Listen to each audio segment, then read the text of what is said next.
एक छोटे से गांव में अंधेरी रात थी। आसमान में काले बादल छाए हुए थे और हवा बहुत तेज चल रही थी। पेड़ों की शाखाएं हिल रही थीं और पत्ते इधर उधर उड़ रहे थे। गांव के बाहर दूर पहाड़ी पर एक बहुत पुरानी गुफा थी। वह गुफा बहुत बड़ी और अंधेरी थी। उस गुफा के बारे में गांव में बहुत सारी डरावनी कहानियां थीं। बूढ़े लोग कहते थे कि वहां कुछ है, लेकिन किसी ने कभी देखा नहीं था। बच्चे उस गुफा के पास जाने से डरते थे। माता पिता अपने बच्चों को समझाते थे कि वे कभी भी उस गुफा के पास न जाएं। रामू अपने छोटे से घर में बैठा था। घर की दीवारें मिट्टी की थीं और छत पर घास फूस था। उसकी पत्नी सीता चूल्हे पर खाना बना रही थी। चूल्हे से धुआं उठ रहा था। घर में एक छोटा सा दिया जल रहा था जो कमरे को हल्की रोशनी दे रहा था।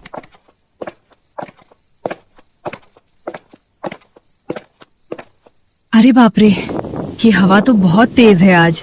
ऐसी हवा तो कभी नहीं चली। कोई बात नहीं सीता, शायद मौसम बदल रहा है। तभी बाहर से कुछ बहुत अजीब सी आवाज आई।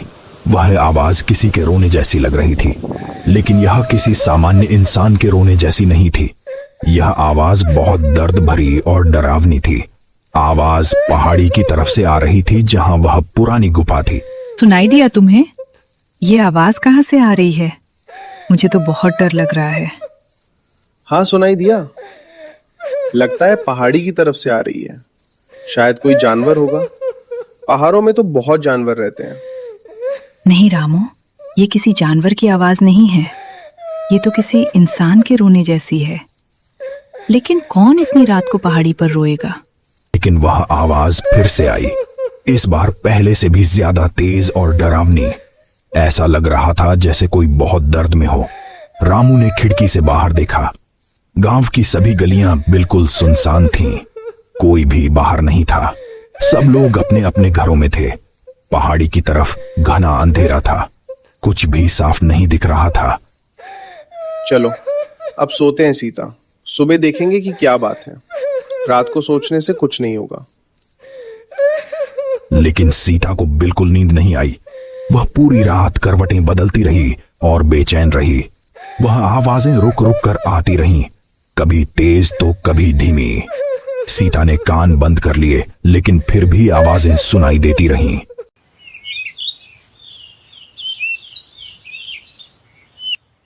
अगले दिन सुबह सूरज निकला। मुर्गे बांग दे रहे थे। गांव के लोग अपने अपने कामों में लग गए। रामू अपने खेत में काम करने गया। तभी उसका दोस्त मोहन तेजी से दौड़ता हुआ आया। रामू, रामू, जल्दी आओ। उसका चेहरा बिल्कुल पीला पड़ा हुआ था और वह हाँफ रहा था। उसकी आंखों में डर साफ दिख रहा था। बड़ी मुसीबत हो गई है। अरे क्या हुआ मोहन, इतने घबराए क्यों हो? सांस तो ले लो पहले। रामू, कल रात में देर से घर लौट रहा था। मुझे पहाड़ी के पास से गुजरना पड़ा। मैंने उस गुफा के अंदर से बहुत अजीब आवाजें सुनी, बहुत डरावनी आवाजें। कैसी आवाजें थी मोहन? क्या तुमने साफ सुना? हाँ रामू, बिल्कुल साफ। रोने की आवाज थी, चिल्लाने की आवाज थी और भी बहुत कुछ।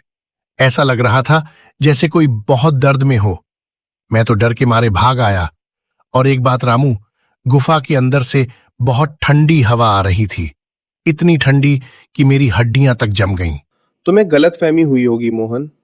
रात में अंधेरे में कुछ भी हो सकता है। दिमाग भी गलत सोचने लगता है। नहीं रामू, कोई गलतफहमी नहीं थी। मैं बिल्कुल साफ सुन रहा था। कोई वहां जरूर है और मुझे पक्का यकीन है कि वो कोई इंसान नहीं है। इंसान की आवाज ऐसी नहीं होती। रामू को अब चिंता होने लगी थी। उसे कल रात की आवाज याद आ गई जो उसने और सीता ने सुनी थी। शायद मोहन सच कह रहा था। शाम के समय गांव के चौपाल पर कुछ लोग इकट्ठा हुए। सबने कल रात की आवाजों के बारे में बात की। हर किसी ने वह आवाज सुनी थी।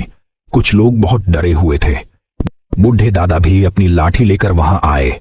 वे गांव के सबसे बुजुर्ग व्यक्ति थे। उन्हें गांव की सभी पुरानी कहानियां याद थीं।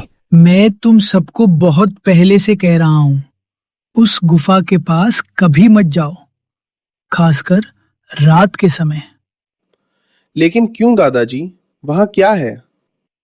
हाँ दादाजी, हमें बताइए, लेकिन वो गुफा तो खेतों के रास्ते में पड़ती है, हम वहां से कैसे न जाएं? तो फिर दिन में जाओ, सूरज की रोशनी में जाओ, लेकिन रात में कभी नहीं। लेकिन क्या है वहां दादाजी, हमें बताइए। सुनो, मैं तुम्हें एक पुरानी कहानी सुनाता हूं। ये बात 50 साल पुरानी है। उस समय मैं जवान था। उस गुफा में एक औरत रहती थी। उसका नाम मंजरी था।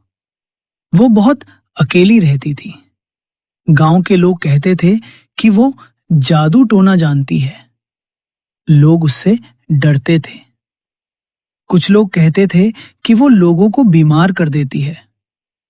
कुछ कहते थे कि वो रात को निकलती है और अजीब काम करती है। सब लोग ध्यान से सुन रहे थे। दादाजी की आवाज गंभीर थी।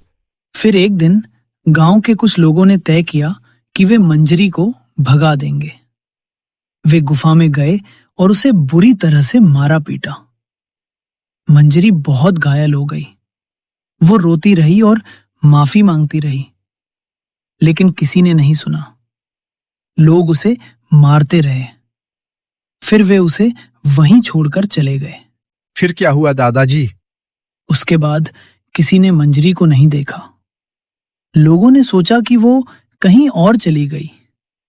लेकिन कुछ दिनों बाद उस गुफा से अजीब आवाजें आने लगी। रोने की आवाज, चीखने की आवाज। लोग समझ गए कि मंजरी वहीं मर गई थी। उसके घावों से वो बच नहीं पाई। लोग कहते हैं कि उसकी आत्मा अब भी वहां भटकती है। वो अब भी उस गुफा में है। वो अपने दर्द को नहीं भूल पाई। तो क्या अब भी वो वहां है दादाजी? हाँ बेटा, उसकी आत्मा शांत नहीं हुई। वो अब भी वहां है। इसलिए मैं कहता हूं कि रात को उस तरफ मत जाओ। दिन में भी सावधान रहो, और गुफा के अंदर तो बिल्कुल मत जाना। सब लोग बहुत डर गए थे। गांव में हर जगह इसी बात की चर्चा होने लगी। अगले दिन शाम का समय था। सूरज डूबने वाला था। छोटा राजू अपने दोस्तों के साथ गांव के बाहर खेल रहा था। गेंद दूर उछलती हुई पहाड़ी की तरफ चली गई।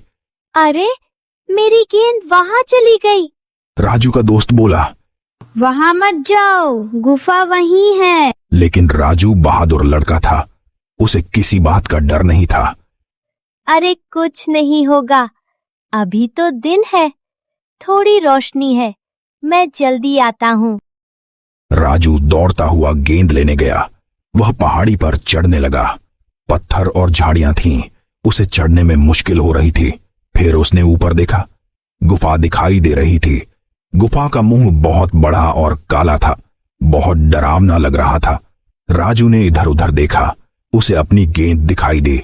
गेंद गुफा के बिल्कुल पास पड़ी थी। राजू धीरे धीरे वहां गया। उसने गेंद उठाई। जैसे ही वह मुड़ा, उसे गुफा के अंदर से बहुत ठंडी हवा महसूस हुई। इतनी ठंडी कि उसके हाथ पैर ठंडे हो गए। साथ ही एक बहुत अजीब और बुरी दुर्गंध आई, सड़ी हुई चीजों जैसी गंध। राजू ने हिम्मत करके गुफा के अंदर देखा। अंदर बिल्कुल अंधेरा था। कुछ भी दिख नहीं रहा था। लेकिन उसे एक अजीब एहसास हुआ।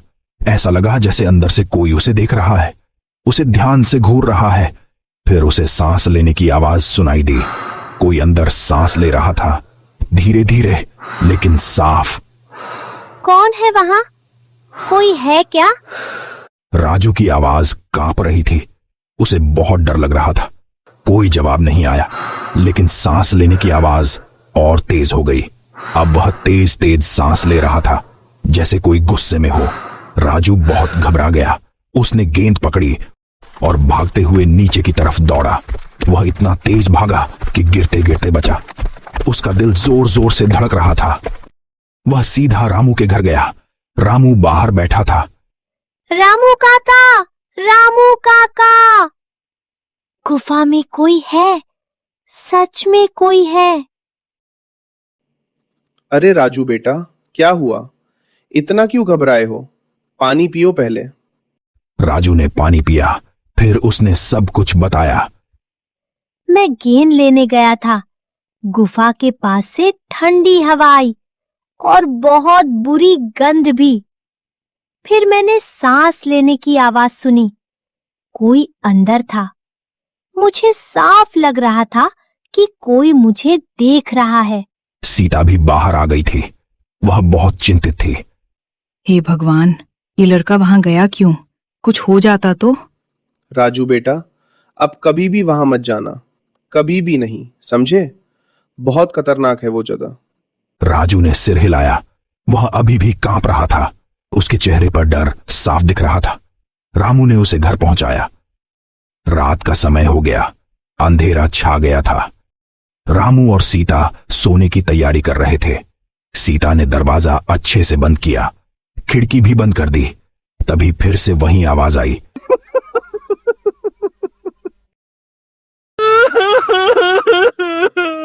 लेकिन इस बार आवाज पहले से बहुत ज्यादा पास से आ रही थी। ऐसा लग रहा था जैसे कोई गुफा से निकलकर गांव में आ गया हो। आवाज अब बहुत तेज थी। रामू, ये आवाज तो बहुत पास से आ रही है। लगता है गुफा से कोई निकल आया। हाँ सीता, मुझे भी ऐसा ही लग रहा है, कुछ गड़बड़ है। रामू ने हिम्मत करके दरवाजा थोड़ा सा खोला और बाहर देखा। गली में घना अंधेरा था। चांद भी बादलों में छुपा हुआ था। दूर से मोहन की लालटेन की रोशनी दिखाई दी। मोहन भी अपने घर से बाहर आया था। वह भी डरा हुआ लग रहा था। रामू, ये क्या हो रहा है? आवाज बहुत पास से आ रही है। हाँ मोहन, मुझे लगता है गुफा से कुछ निकल आया है। शायद वो यहां आ गया है। उन दोनों को अचानक बहुत तेज हवा का झोंका लगा। हवा इतनी ठंडी थी कि दोनों के शरीर ठंडे हो गए। हवा में वही भयानक दुर्गंध थी जो राजू ने बताई थी। सड़ी हुई चीजों की गंध। फिर उन्हें बहुत पास से किसी के सांस लेने की आवाज सुनाई दी। कोई उनके बिल्कुल पास था, बहुत पास, लेकिन अंधेरे में कुछ भी दिख नहीं रहा था। रामू, ये क्या है? मुझे लग रहा है कोई यहां है, बिल्कुल पास, लेकिन दिख नहीं रहा। हवा और तेज हो गई। ऐसा लग रहा था जैसे कोई उनके चारों तरफ घूम रहा है, तेजी से घूम रहा है। मोहन की लालटेन की रोशनी कम होने लगी। लालटेन बुझने लगी। मोहन भागो, जल्दी अंदर जाओ, अभी। दोनों तेजी से अपने अपने घरों में घुस गए। रामू ने दरवाजा जोर से बंद किया। सीता कोने में खड़ी कांप रही थी। उसका चेहरा भय से सफेद हो गया था। ये क्या था रामू? बाहर क्या है? पता नहीं सीता, लेकिन जो भी है वो यहां है, हमारे गांव में आ गया है। बाहर से अब बहुत सारी अजीब आवाजें आने लगीं। कभी रोने की आवाज आती, बहुत दर्द भरी आवाज, कभी किसी के धीरे धीरे चलने की आवाज, पैरों को घसीटने की आवाज। लेकिन अभी भी कुछ दिख नहीं रहा था। सब आवाजें थीं, लेकिन कोई दिख नहीं रहा था। फिर अचानक उनके दरवाजे पर खटखटाहट होने लगी। धीमी लेकिन लगातार खटखटाहट, खट खट खट, बार बार, रुकती नहीं थी। रामू, दरवाजा मत खोलना, प्लीज मत खोलना। मैं नहीं खोलूंगा सीता, तुम चिंता मत करो, हम चुप रहेंगे। खटखटाहट कुछ देर चलती रही, फिर रुक गई। लेकिन अब खिड़की पर आवाज आने लगी। कोई खिड़की को खरोंच रहा था, नाखूनों से खरोंच रहा था। खर खर की आवाज आ रही थी, बहुत डरावनी आवाज। दोनों डर के मारे एक दूसरे के पास बैठ गए। वे बिल्कुल चुप थे, बोल भी नहीं रहे थे। उनका दिल तेज धड़क रहा था। फिर उन्हें छत से आवाज आई। छत पर कोई चल रहा था। धीरे धीरे पैरों को घसीटते हुए छत से मिट्टी गिरने लगी। आवाजें लगातार आती रहीं पूरी रात, कभी दरवाजे पर, कभी खिड़की पर, कभी छत पर। लेकिन कुछ दिख नहीं रहा था, सिर्फ आवाजें और वह भयानक ठंडी हवा और वह दुर्गंध। ये तीनों चीजें बताती थीं कि कोई वहां है। पूरी रात दोनों जागते रहे, एक पल भी नहीं सोए। सुबह हुई, मुर्गों ने बांग दी, सूरज निकला। रामू ने धीरे से दरवाजा खोला। बाहर सब कुछ सामान्य लग रहा था, लेकिन जमीन पर कुछ अजीब निशान थे। ये पैरों के निशान नहीं थे, ये लंबी खरोंचों के निशान थे, जैसे किसी ने लंबे नाखूनों से जमीन को खोदा हो। दरवाजे पर भी खरोंच के निशान थे। मोहन भी अपने घर से बाहर आया। उसका चेहरा बहुत थका हुआ था, उसकी आंखें लाल थीं, पूरी रात जागने से। रामू, पूरी रात नींद नहीं आई।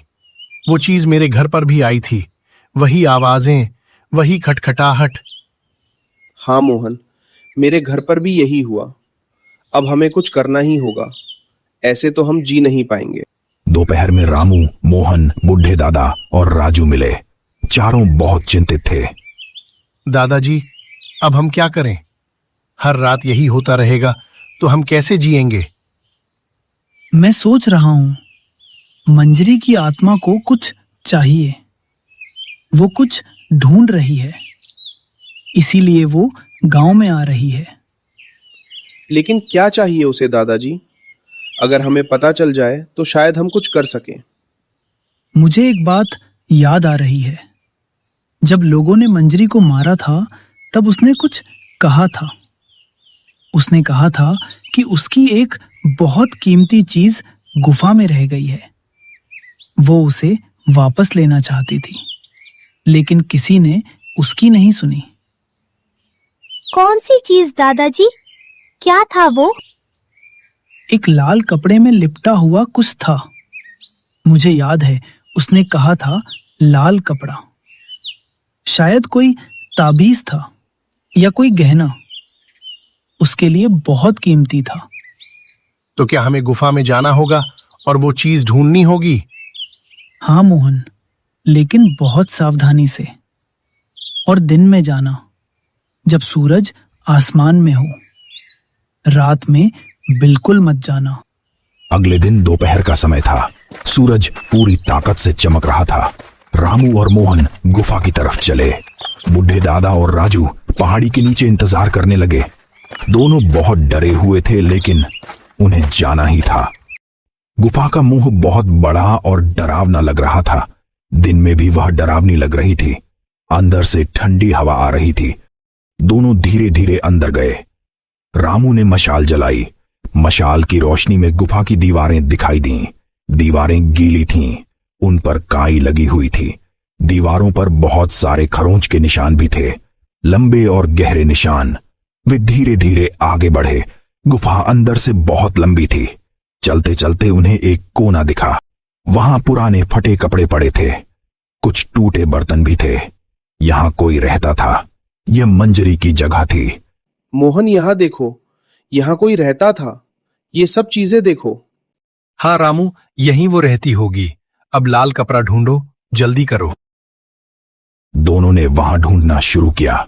उन्होंने सब चीजें देखीं। तभी मोहन को एक बड़े पत्थर के नीचे कुछ लाल दिखाई दिया। रामू, यहां देखो, ये रहा। वहां एक मैला लाल कपड़ा था, उसमें कुछ लिपटा हुआ था। मोहन ने सावधानी से उसे उठाया। कपड़ा बहुत पुराना था। यही है मोहन, यही वो चीज है जो वो ढूंढ रही है। चलो, अब जल्दी से बाहर चलते हैं। तभी गुफा के अंदर से अचानक बहुत तेज हवा चलने लगी। ऐसा लगा जैसे तूफान आ गया हो। मशाल की लौ तेजी से हिलने लगी, बुझने लगी। दोनों को बहुत ठंडक महसूस हुई, इतनी ठंडी कि उनकी सांस दिखने लगी।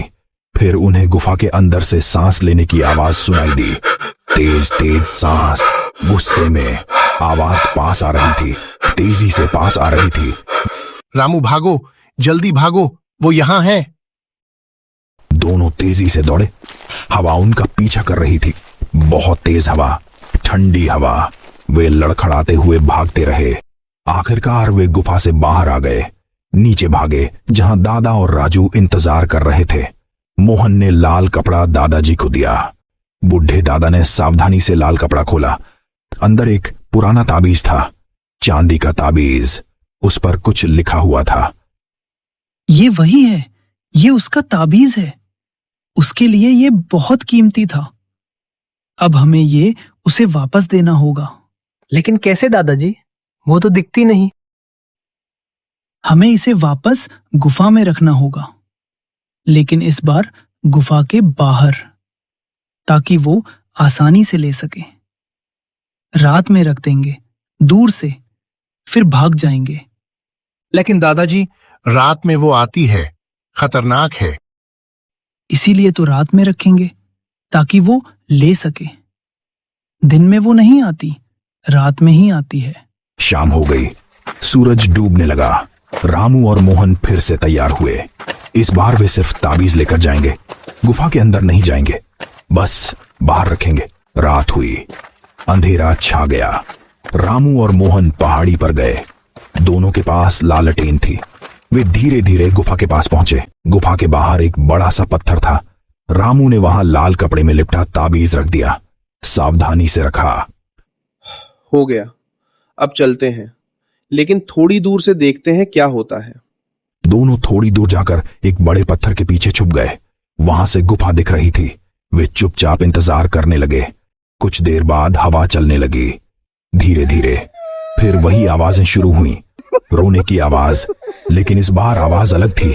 इतनी दर्द भरी नहीं थी। फिर वे सांस लेने की आवाज सुन सके। आवाज गुफा से आ रही थी। धीरे धीरे दोनों ने देखा कि हवा का एक झोंका ताबीज के पास गया। ताबीज हिलने लगा। धीरे धीरे फिर वह हवा में उठा, जैसे किसी ने उसे उठाया हो। ताबीज हवा में तैरता हुआ गुफा के अंदर चला गया, गायब हो गया। फिर एक लंबी गहरी सांस की आवाज आई, राहत की आवाज, जैसे किसी को बहुत समय बाद चैन मिला हो, शांति मिली हो। फिर सब कुछ शांत हो गया, बिल्कुल शांत। हवा बंद हो गई, आवाजें बंद हो गईं, सब कुछ शांत हो गया।